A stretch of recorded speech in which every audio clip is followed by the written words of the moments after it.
El fiscal general de la Nación en Colombia, Francisco Barbosa, abordó los comentarios y críticas hechos por Nicolás Petro Burgos, hijo del presidente Gustavo Petro, en relación con el proceso legal que se adelanta en su contra, ya que el exdiputado del Atlántico recientemente alegó que el organismo judicial lo habría presionado para obtener su declaración. En respuesta a estas acusaciones, Barbosa declaró durante una entrevista que no va a caer en provocaciones y que el proceso seguirá su curso legal. Nicolás Petro Burgos utilizó su cuenta de X para hacer una declaración en la que afirmó un juez que le había dado la libertad.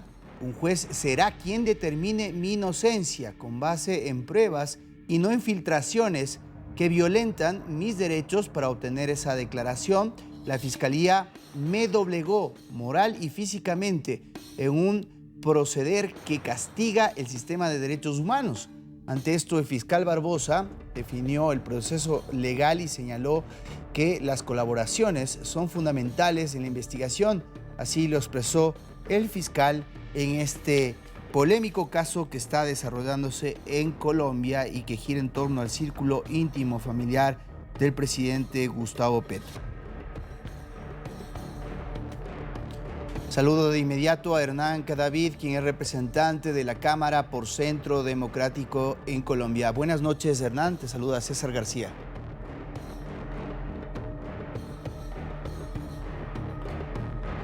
Son bastante complejos. Un saludo a ustedes. Bien, gracias.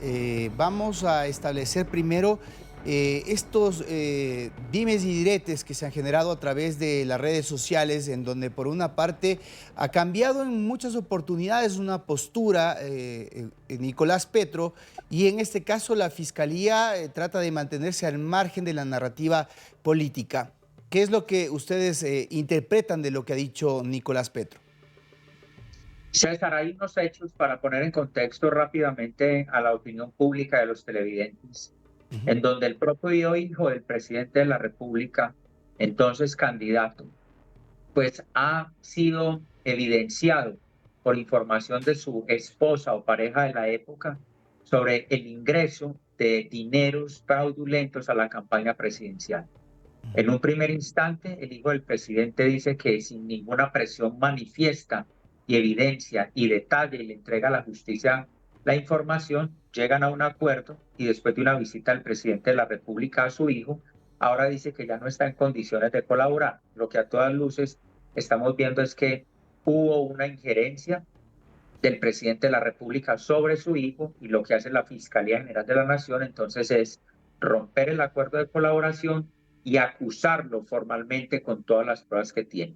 Lo que hay que decir, César, rápidamente es que el hijo del presidente de la República no era un externo a la campaña, era un agente político en la costa norte, y aquí tiene que haber una responsabilidad no solamente del hijo, sino también política de un presidente que hoy es ilegítimo derivado de esta situación. Ahora, Hernán, hay que diferenciar lo que se ha filtrado, lo que dice en este video Nicolás Petro, de lo que forma parte de las pruebas y la evidencia que tiene la Fiscalía. Y en ese sentido va mi pregunta, porque si bien en ese video se escucha que Nicolás Petro habla de financiamiento, el abogado incluso estuvo con nosotros en DNews, con nuestro compañero Darío Miraji en Argentina, en donde el abogado de Nicolás decía, sí, está admitiendo que hubo financiamiento, pero no dinero de fuentes irregulares o ilegítimas. En ese sentido, ¿cuáles son las pruebas que establecen hasta el momento que ese dinero provino, por ejemplo, del narcotráfico? César, la ex esposa de Nicolás Petro, hijo del presidente, fue la primera en informarle al país. Con ella sí avanza un proceso de colaboración al manifestar que dos ex narcotraficantes fueron los que entregaron la plata a Nicolás Petro. Producto de ello, y al no reportarse sus gastos en la campaña, pues claramente habrá que tener una verdad judicial sobre la base de un proceso y verificar la fuente de esa financiación. Lo cierto es que hubo una financiación irregular que no fue reportada en las cuentas de la campaña, sobre la cual además el hijo del presidente también se queda con parte de ese dinero, pero ha reconocido que muchos de esos gastos fueron aportados sin reportarse, sin especificarse en un aplicativo que indica la ley aquí en Colombia, que cada gasto tiene que estimarse públicamente para que la ciudadanía lo pueda observar. Eso no sucedió acá.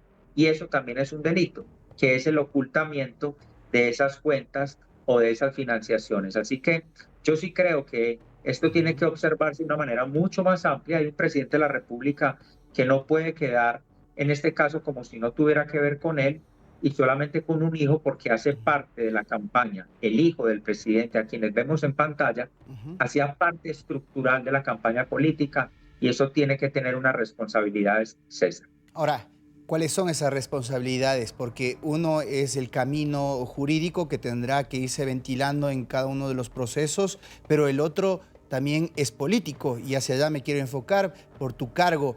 En el orden de legislativo, ¿se está proyectando algún tipo de proceso en contra del presidente de la República?